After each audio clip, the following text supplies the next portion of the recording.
Nothing to talk about. Slow news day here in Washington, D.C. So let me just say a couple of things off the bat. First of all, I think the president's peace plan in Iran is already bearing real fruits for the American people. Last night, 12.5 million barrels of oil went through the Strait of Hormuz. That is a high since the beginning of the conflict. Oil prices are down nearly at their level from the pre-war conflict. Gas prices dropped below $4 a gallon today for the first time since the conflict. And importantly, they're going to keep falling further given how low oil prices are. On the military side, the Iranians, for the second night in a row, did not shoot at any ships in the Strait of Hormuz. So far, they are honoring their end of the commitment.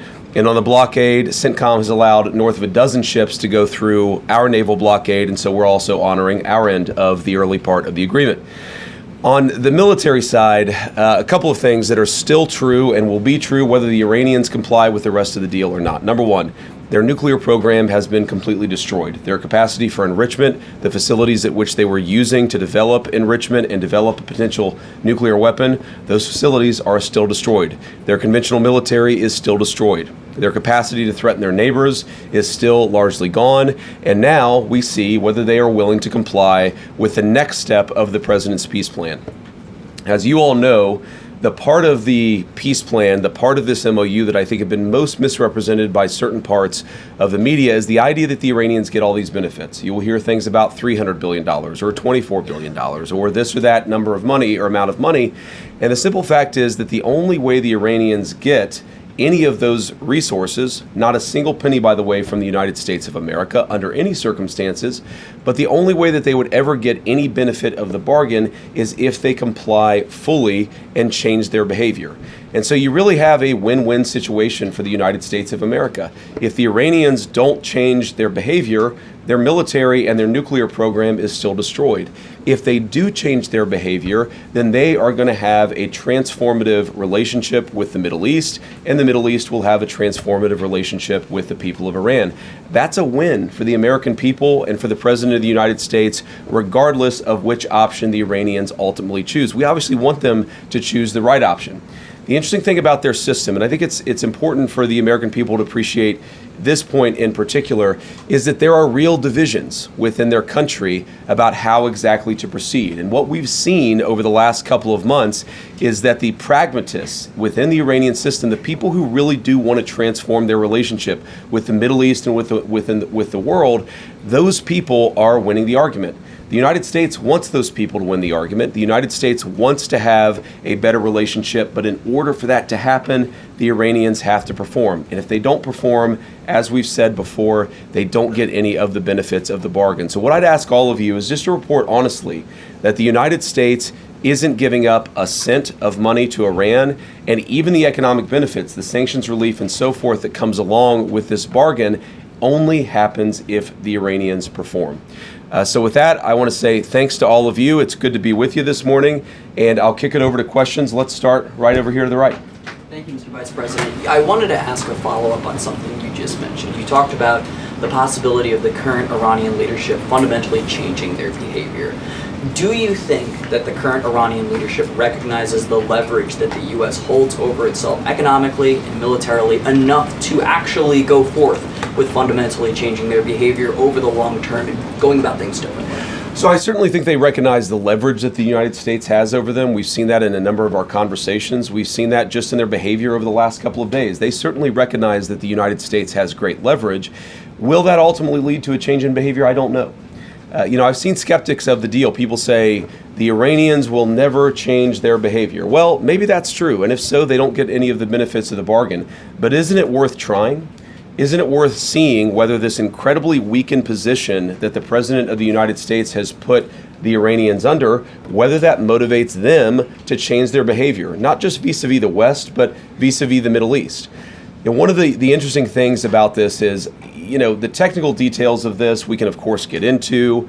There are going to be any number of opinions about the negotiation, about where it's ultimately going to go. But I tend to think that you should trust the people who know the Iranians the best and who have the most to lose. What are the Gulf Arab states saying about this deal? What are they saying about this deal compared to the JCPOA in 2015? This is the Obama nuclear deal. Well, back then, they hated that deal. They felt like it empowered the Iranians to be bad actors across the region, and of course that's exactly what happened. They were right about that. What are they saying about the president's peace deal? They're saying this is an amazingly transformative thing for the region because either way, we and the broader region win. Iran is weakened, their nuclear program destroyed, their economy in desperate straits, and if they change their behavior, big things are going to happen for Iran and for the world. If they don't, no skin off our backs. Either way, we win, and that's the way the president has set up this deal and this negotiation. Thank you, Mr. Vice President. Just a quick housekeeping question, which I think you answered in your cover, but did the 60-day period officially begin yesterday? I would say the 60-day period officially started today. It was signed late, and it may have even been signed technically, because of the time shift. I think it's signed technically today, Iran time. So yes, the deal started yesterday. We're going to start the 60-day clock today. Go ahead. Can you help us understand President Trump's shift on his stance for Iran's ballistic missile program? Initially, it was a key objective to dismantle it. Yesterday, he said it would only be fair if they had some, if the countries around Iran also had some. So when and why did that change? And will the final agreement have any restrictions on these missiles? So we destroyed a substantial number of their ballistic missiles and their ballistic missile launchers themselves. It's not just the bullets, but it's the actual gun. And that's what we were extremely effective at in destroying during the last 3 months of the campaign. All the president said yesterday is that, of course, countries don't give up the right of self-defense. Israel doesn't give up the right of self-defense if Hezbollah fires rockets or drones at Israel. The Iranians don't give up the right of self-defense in their country, but we do expect that as part of the final deal, they are not going to be able to build the kind of missiles that can broadly threaten the entire world. And that's what the President of the United States said yesterday. And look, I mean, it's very simple. You can't tell a country, whether Israel or Iran, they're not allowed to have any self-defense. That's not what the president has asked. That's not what the president has requested. But as part of the final deal, what we want to see is Iran not funding regional instability, funding regional terrorism, and of course trying to rebuild their nuclear weapons program. That's the main thing. The nuclear weapons program is destroyed. It is gone. If the Iranians decided tomorrow to build a nuclear weapon, they simply don't have the capacity in order to do that. What we're trying to ensure is they don't rebuild that capacity, not just a year from now, 2 years from now, but many, many years from now, so that our children never have to worry about a state sponsor of terrorism having a nuclear weapon. Thank you, Mr. Vice President. You were just saying that you're hoping this deal would prevent Iran in the future from getting a nuclear weapon. But from what's been put out there of the MOU, I'm curious, how does the MOU reflect that in the future Iran will not in fact get a nuclear weapon? What's stopping them from down the road, to your point, rebuilding and restarting from where we were pre the war? Well, number one, they would have to get a lot of money in order to rebuild their nuclear program. You're talking about billions and billions of nuclear infrastructure that the United States destroyed. In order for them to rebuild that program, they would have to get a lot of money. And we have them in an economic chokehold right now that we're not going to release until they fundamentally change their behavior. What would that look like? That would mean a real inspections regime. That would mean a real enforcement regime. As the MOU contemplates, that would mean the destruction of their enriched stockpile. All of these things are the sorts of steps you're going to take if you're serious about ending your nuclear weapons program. And that, again, is why I go back to this fundamental trade that's built into the deal. They need money to do anything. Their economy is in absolute dire straits. But in order for them to get any integration into the world economy, they're going to have to show us and verify for us that they are changing their behavior. And that's why the deal is set up in the way that it is. Go ahead. President Trump said yesterday that he was going to blame you if the talks with Iran go sideways. Are you worried that he's going to make you the fall guy? No, not at all. I mean, I think the president was joking, but as he often does. But no, I think, look, the entire team has worked very well on this, and we've got this thing to a very good place for the American people. Now, I have seen some progressive criticisms of me personally saying, what experience does the Vice President of the United States have with hostile, high-stakes negotiations? And I would point those progressive critics to the fact that just 2 days ago, I spent over an hour on The View. So I actually have great experience in very hostile negotiations, and I've used that. I mean, look, Joy Behar is way tougher than the Iranians, and she and I are best friends now. So we're going to get to a good place here. We're going to get to a good place. We're already at a good place. It's just a question of whether we can really get the icing on the top of fundamentally transforming Iran's relationship with the world. Go ahead. Thank you. A couple of just timing questions. How soon, as the MOU lays out, can Iran start selling any of its oil that has sort of been impounded, right, with the blockade? And two, can you sort of explain the Lebanon component to the MOU and how that front works and the enforceability of it? Yeah, so the Lebanon component, this is about regional peace, right? This is about regional peace. And what that means is we expect Hezbollah is not going to be firing rockets and firing drones at the Israelis. And we also expect that the Israelis are not going to be going wild in Lebanon, right? Both sides have to honor their end of the deal. Now, as you guys know, sometimes these ceasefires are a little messy. The President of the United States said this a couple of weeks ago, that a ceasefire in that region of the world just means they're shooting a little bit less at each other than they were before. What you've seen is radical progress in Lebanon, less shooting, less firing, but you're still going to have these little flare-ups from time to time, and that's just the sort of thing that we're going to have to manage through the diplomatic process. Secretary Rubio's been sort of the person on point. It's actually worked out extraordinarily well because we do have substantially less shooting, but it's going to be something we have to manage. And eventually what we want to see is the Lebanese government, the elected representatives of the people of Lebanon, who are able to police southern Lebanon so that Hezbollah is not taking over the country, the Israelis are not threatened, and then consequently the Israelis are not attacking southern Lebanon or Beirut either. That's the plan there. You asked about the Iranian oil. Look, one of the interesting things that you've seen is that the Iranians have been completely unable to sell oil, not because of sanctions, but because of the blockade. Fundamentally, the thing that we have done here, the original, what we give, what they give, is that we said we're going to lift the blockade, we're going to allow you to sell some of your oil, and they're going to open the Strait of Hormuz. We see that process starting to work already. It's going to take a little time before it picks up fully, but that's where we are today. Go ahead. Thank you, Mr. Vice President. The MOU, just on the Strait, the MOU guarantees these 60 days of toll-free passage, but after that it has, of course, led to a regional dialogue with Oman and Iran deciding the future governance of the Strait. A senior U.S. official told us yesterday that they expect Iran to push aggressively on this, but also that Gulf states won't allow any kind of tolls. How strenuously will the U.S. fight to keep tolls out of the Strait and keep any fees away from the future Strait commercial traffic? And are you going to leave it to the Gulf states to kind of fight this battle? Well, first of all, we believe international waterways should be free of tolls, and that's been our position. That's what you see, of course, in the 60 days of the MOU. And when you say it leaves it open, it doesn't really leave it open, except in the sense that, of course, the final negotiation is going to set the terms of what comes afterwards, right? You said, I think that it's the Omanis and the Iranians, but it's actually the MOU contemplates that the Omanis, the Iranians, and the Gulf Coast Coalition together will figure out a proper security framework for the Straits in the future. And what I mean by that is that we don't ever want this to happen again. Right? That's not about tolling. That's about ensuring that the Straits are never used as a choke point for the global economy ever again. It's frankly not what the Iranians want. It's not what the Omanis want. It's not what the GCC wants either.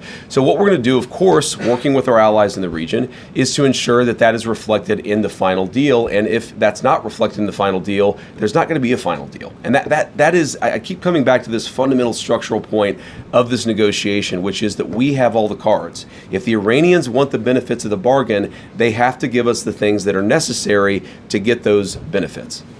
Go ahead. Thank you, Mr. Vice President. We'll do both. Okay. Both you guys. There's one in the white and then one in orange, I think. What about the pink? I'm sorry? Okay. Maybe I'm colorblind. It looks more orange to me. I don't want to have a debate about that. Orange, pinkish.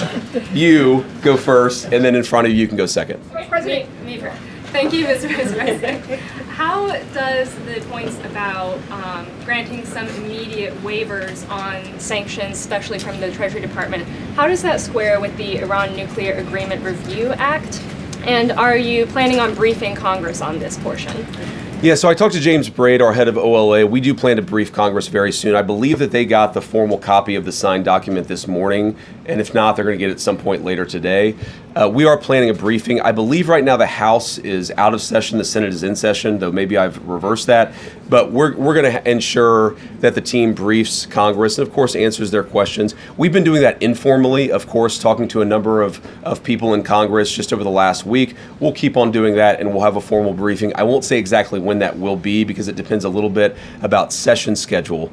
Your point about the sanctions is I'll go back to what I said earlier, which is really the choke point on Iranian oil was never the sanctions.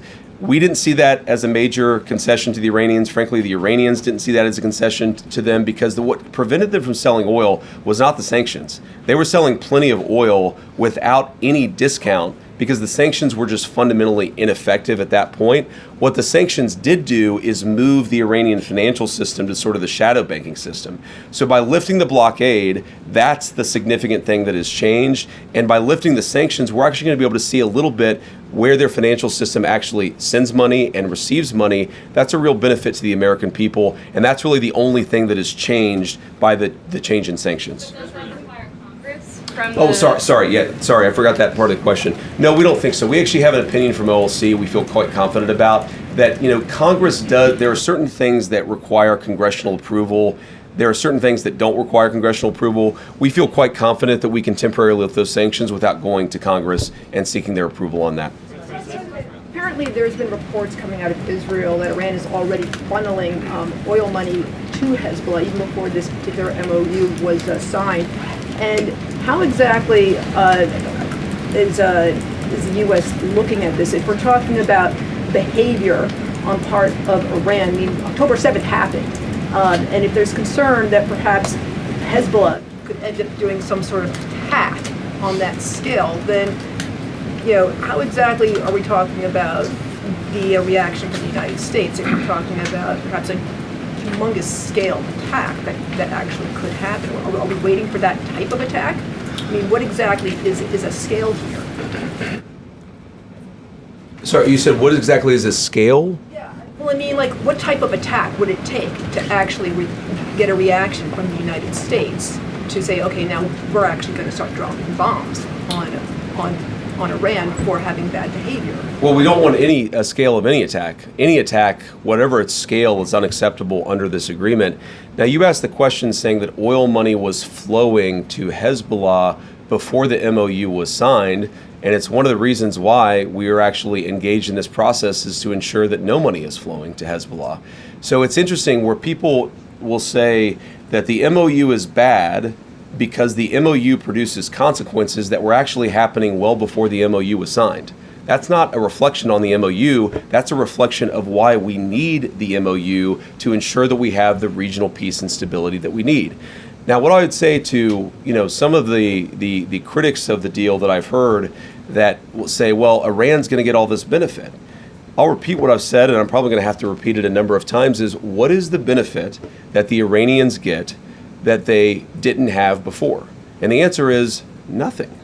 They don't get anything unless they change their behavior. If they change their behavior, that is a thing to celebrate. That's going to transform the Middle East for a generation. If they don't change their behavior, they don't get the benefit of the bargain. And I think, I got to be honest, I think fundamentally this idea that, and it's a misrepresentation of the MOU, this idea that the Iranians get all these benefits before the deal is actually consummated. The idea that they get benefits before they change their behavior is fundamentally a talking point that is issued by people who want the conflict to continue indefinitely, despite the fact that that's not good for the American people and it's not good for the region. Way in the back.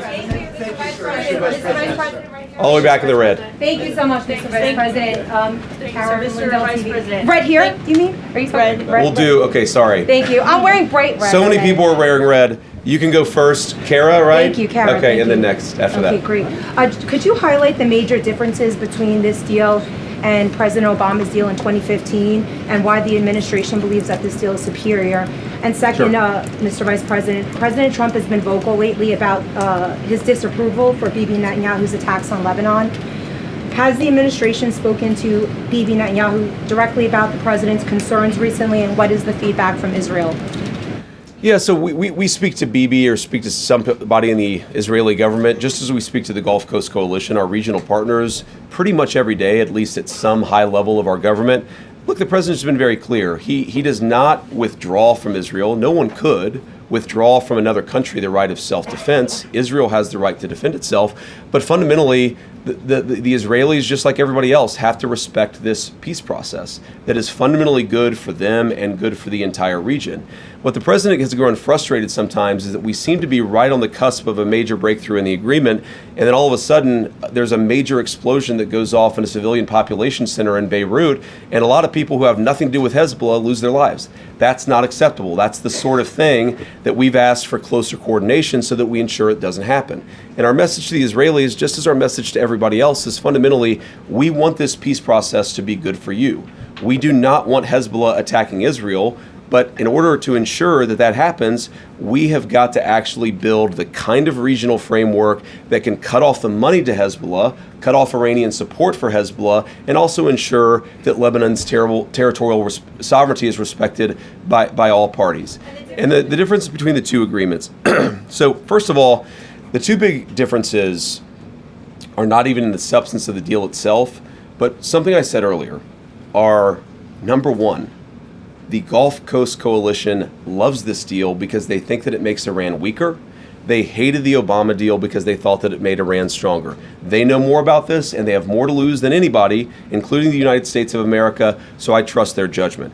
The second thing is where the deal came from. You have to remember, in 2015, Iran had built a sophisticated nuclear weapons program with a nuclear weapons stockpile. So the perspective that we came at as the United States was, you already have a really nice nuclear program, we're going to bribe you with American money in order to stop it.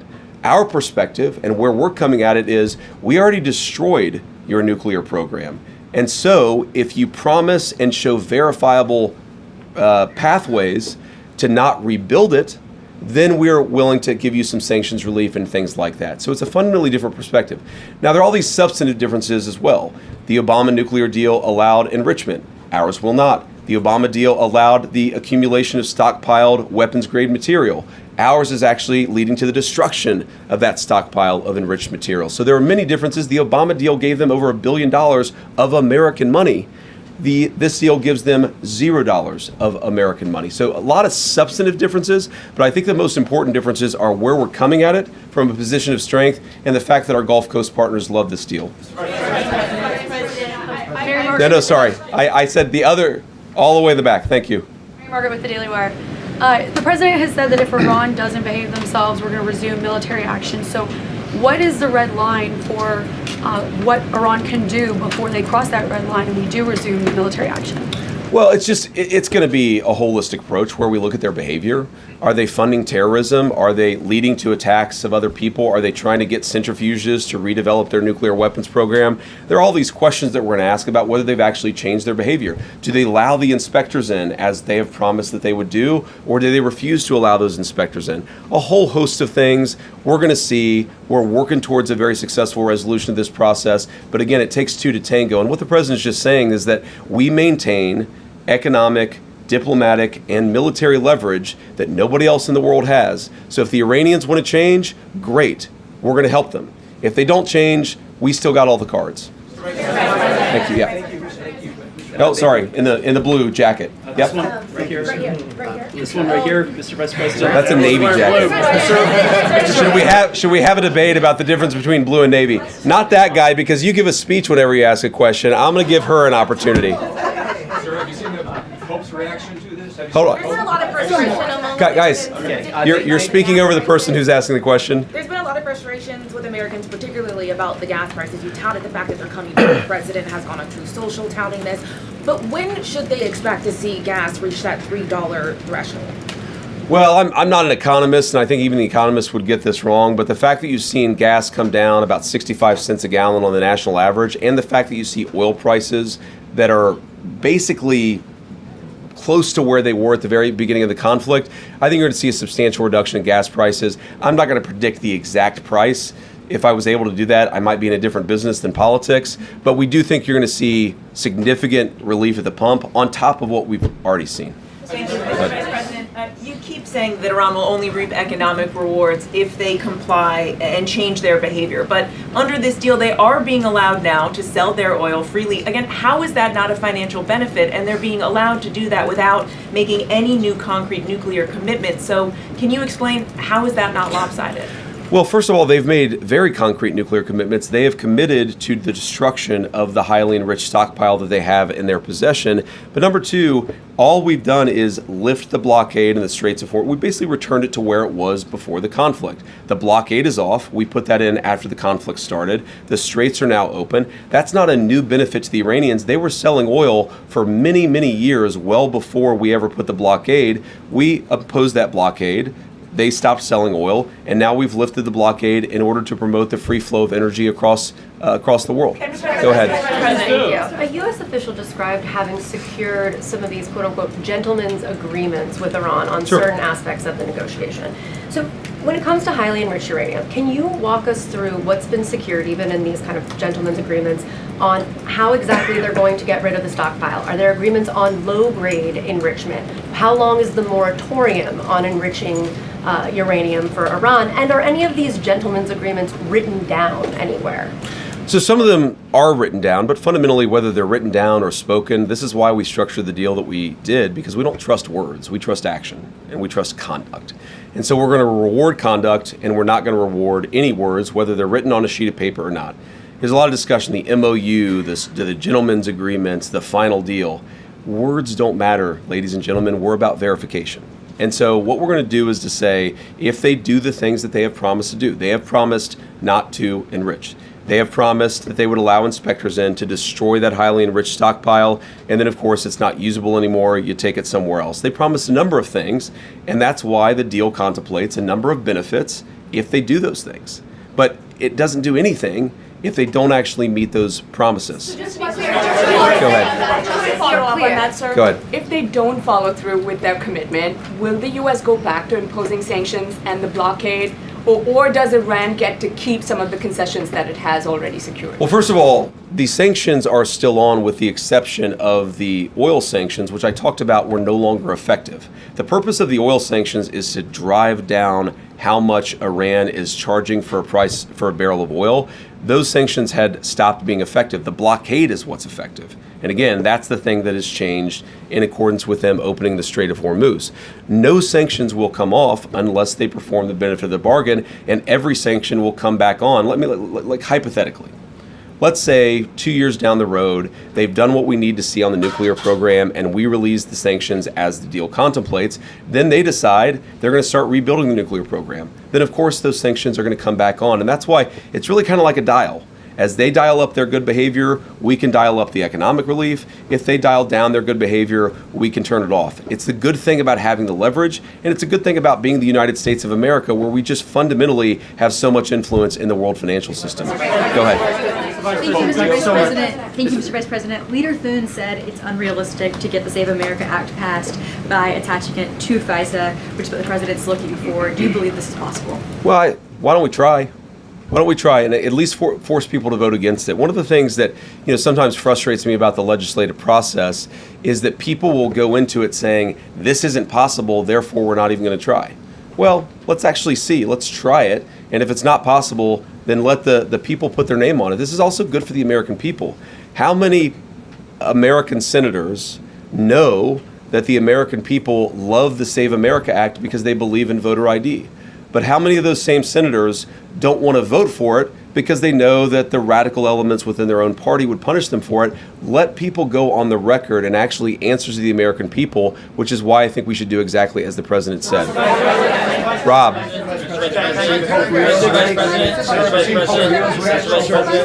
Rob. Thank you very much. On Monday, we were told the MOU will be published within 48 hours. The president then said after Friday. You, I think, then said by Friday, and then it ended up being read out on a briefing call yesterday. We were told the MOU had been signed electronically on Sunday.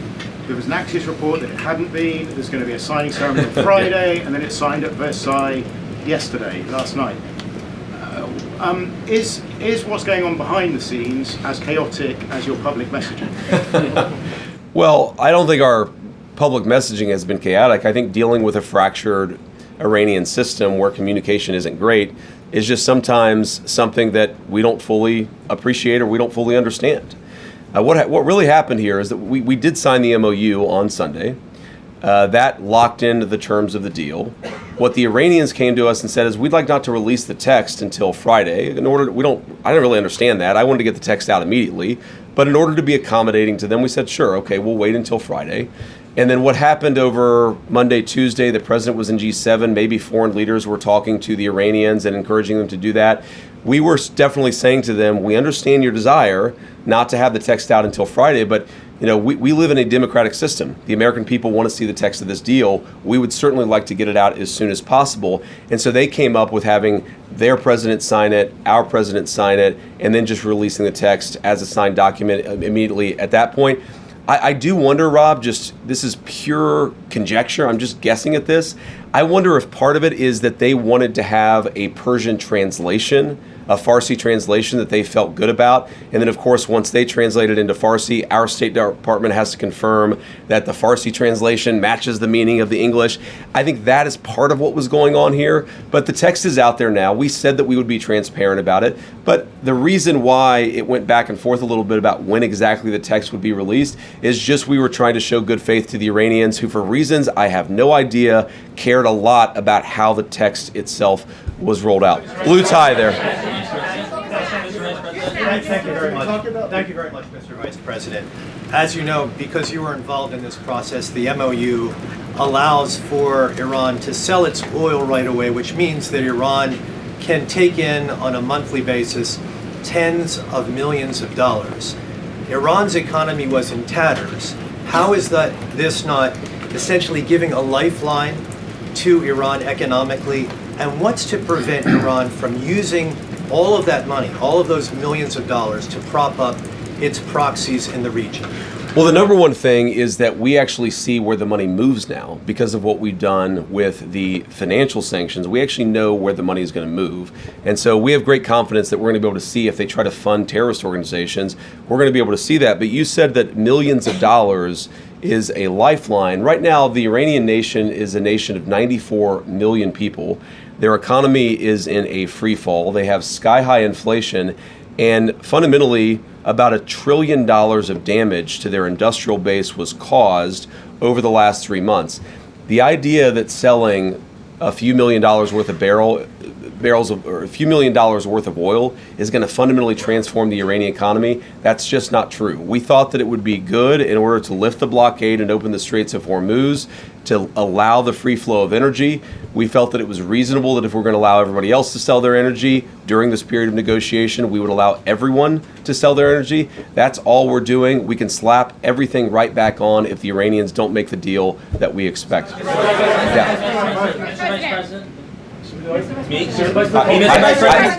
one. Yeah. Guys, how about both of you?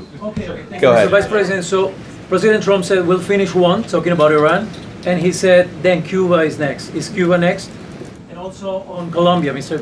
Vice President, he has mentioned Colombia 3 times this week. Why is it so important, the election day in Colombia, for President Trump? You guys have to ask Marco about Cuba. That's not... Look, our view, go ahead in a second, but let me just actually answer this guy's question. Fundamentally in Cuba, it is a system that hasn't worked. They can't make any money. Their economy is frankly probably in worse shape than the Iranian economy. It's 90 miles from our shore, so every time that there's a crisis, you end up having desperate refugees or desperate, people who can't feed their families trying to flood into our country. We want the people of Cuba to be happy and successful. We're actually talking to the Cuban government right now about how they could change their ways to change that. We're going to see what they do, and obviously, if they do one thing, we're going to do something. If they make smart decisions, we're going to have a much better relationship with that island. Go ahead. Mr. Vice President. Mr. Vice President, thank you so much.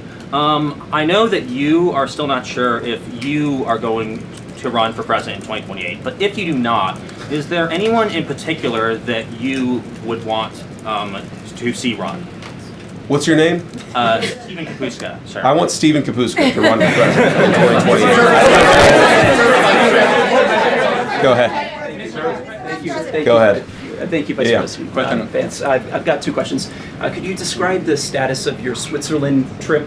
Are Sure. you definitely still going? What are your plans? And also, if we could drill down on frozen funds, there's been a lot of focus on oil sanctions, but on frozen funds, what's your understanding of how much money is frozen? How much of that is in the U.S.? And a senior administration official briefed some of us reporters earlier this week that there might be small antes, is what he said, like small releases of money to build trust with the Iranians early on. Could you describe that whole situation? So on the frozen funds, the amount of money, I honestly don't know. I've heard numbers north of $100 billion. I've actually heard numbers north of $200 billion.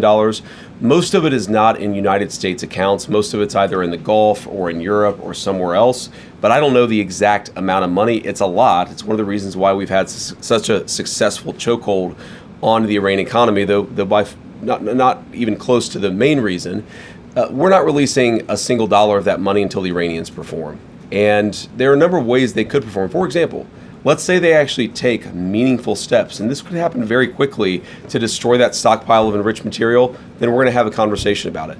But they have to perform. I've seen some reports, I don't know where this came from, that the Qataris had released billions of dollars in Iranian assets. That's just not true. It would be impossible for the Qataris to do that without our buy-in, and certainly without us seeing it. So a lot of this reporting is just fundamentally wrong. They don't get a dollar of unfrozen assets, their money, not our money, but they don't get a dollar of unfrozen assets until they actually perform under the deal. You asked about Switzerland.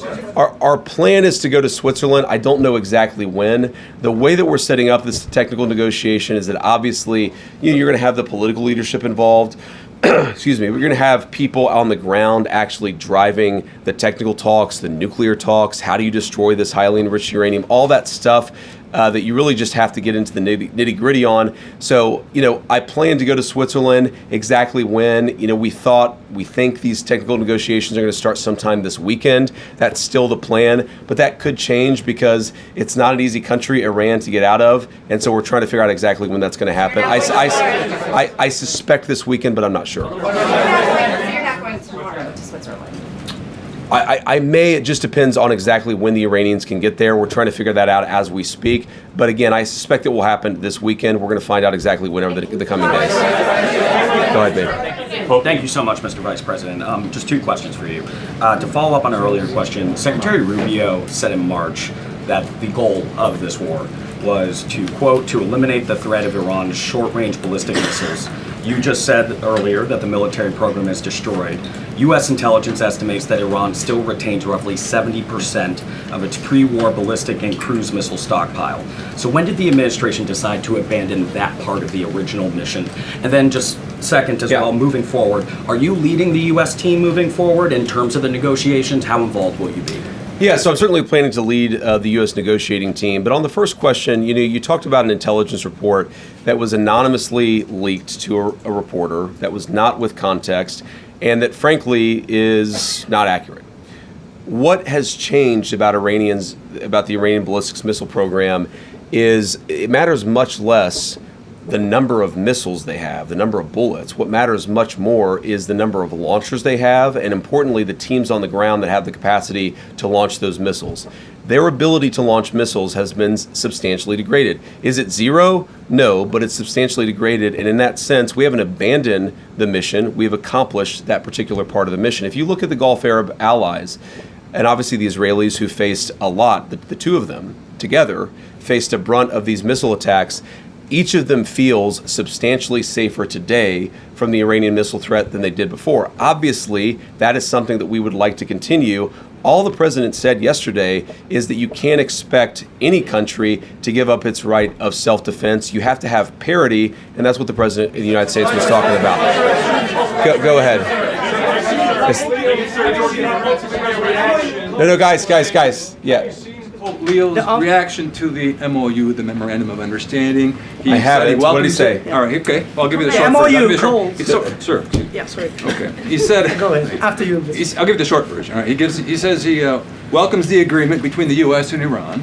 He says it hopes it will help strengthen mutual trust, security, and stability in the Middle East. And he also hopes that it's truly a solution to the war and that the war is really over. What do you say to the Pope, sir? My response to that is praise Jesus. I'm glad that the Pope has positive things to say about our MOU. I think that the Pope is fundamentally accurate, and it's going to be good for the entire world, but we got to keep working at it to make sure that the Iranians honor the commitments that they've made. And then yes, you in front. Go ahead.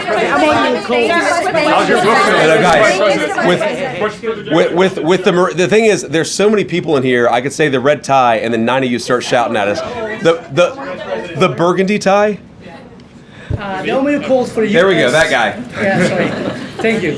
The MOU calls for a U.S. Troop withdrawal from the Gulf region tied to the final deal. Can you say whether the drawdown will affect U.S. forces past through Iraq and Syria, where American troops currently help protect Kurdish-held areas from Iranian-backed militias? Okay, so the drawdown contemplated, again, this is the final deal. This is assuming that the Iranians comply, that they give us verification, that they take real substantial conduct towards this peace agreement. What we're saying is that we will withdraw troops to the pre-conflict level, meaning we're not going to keep a couple of extra aircraft carrier groups over there. The Iranians don't want that. Frankly, we don't want that either.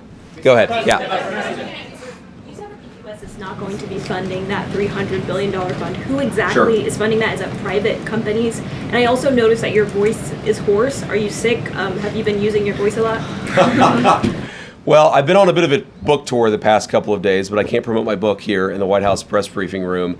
I had a cold about a week ago. That and talking a lot about this deal and talking a lot about the book, I'm definitely a little bit hoarse. But you asked, your first question was about is funding that $300 billion. Oh, I see. So what's interesting about this is there is a great desire from the Arab world and from outside the Arab world to actually get involved in Iran if they behave properly. So for example, let's say the United Arab Emirates, who've been a great ally over the last, not just few months, but over the last many years, let's say that they would like to invest in building a power plant. That actually is impossible right now because of the way that U.S. sanctions work. And so what we're saying is that if you behave, and if the Emiratis themselves want to build a power plant, then we will do the sanctions relief necessary to make that possible. The good thing about that is that it actually creates integration, which is leverage. A world where the Gulf Coast Coalition has greater leverage into the Iranian economy is a world where the Iranians are going to be heavily prevented from misbehaving. So it's a lot of the Gulf Coast Coalition. Again, they see that Iran is weakened. They see there's an opportunity to build a new relationship there. And they're saying if they behave, and if the United States is willing to allow this to happen, then absolutely we want to change our relationship with Iran. No, well, I mean, I assume that in the United Arab Emirates there would be private money and so forth that would be part of this. But again, this is so far in advance because it assumes a transformation in Iranian behavior. Sir. Thank you so much, Mr. Vice President. As you know, the Iranian-backed groups in the region were involved in this war, and they damaged U.S. facilities and your allies as well. How does this agreement affect Iran-backed groups across the region, especially the Iranian-backed groups in Iraq? And my second question, this agreement requires Iran to stop attacking the Kurdish opposition in Kurdistan region, which they did 2 days ago. So what this agreement does fundamentally is it requires Iran to behave like a normal country. And if it doesn't, as so many people think that it never will, then it doesn't get any of the economic benefits. And if they do, then that's a great thing for everybody. It's a great thing for the Kurds. It's a great thing for anybody who has been under the brunt or under the threat of Iranian-funded terrorist organizations. The expectation is that Iran will stop that, and if they don't get the benefits of the bargain. John. Thank you, Mr. Vice President. Many of the colleagues that you served with in the U.S. Senate and Republican Conference have criticized this deal over the last 24 hours. What is your message, Mr. Vice President, back to them? So I guess I would say to anybody, any of the critics, is number one, have a little bit of faith in the President of the United States. The idea that he is going to strike a deal that's been bad for the American people, it's preposterous. He is the person who has had the courage to fundamentally transform our relationship with Iran and with a lot of other countries over the last year and a half. He believes in this deal. He is going to see it to completion, and if the Iranians don't comply, we still have every single tool and point of leverage that we have today. That'd be message number one, is have a little faith in the president's ability, given that he's got us this far, to take us the final step. The second thing that I would say is so many of what I've read or heard that people believe about this deal is just fundamentally untrue. It is a memorandum of understanding. It is fundamentally a principle that, yes, the Straits of Hormuz are going to be open immediately, and they already are, Yes, they're going to give up their highly enriched material, but they've got to actually do it. It's about conduct. It's about rewarding good conduct and punishing bad conduct, which in some ways is what we've been doing for the last 3 months vis-a-vis that country anyway. So many of the criticisms, I saw Lindsey Graham came out with a positive statement after expressing some concerns. I think that when people get to understand not just the agreement, but our negotiating posture as a country, they will realize this is an excellent thing for the American people, but that's part of our job. We've got to tell the story about what this means for Americans, how it's going to make all of us safer and more prosperous. That's why I'm here talking to everybody, and we're going to keep on telling that story in the days and weeks to come. Go ahead. Thank you, sir. Jordan Conradson with the Gateway Pundit. I want to talk back to the Lebanon component of the deal. There's a report in Axios that Netanyahu's fuming over this. Israel doesn't feel bound to the MOU as it relates to Lebanon. If, as you mentioned, your frustration with Israel striking in Beirut, hitting apartment buildings, if that continues, could it torpedo the deal?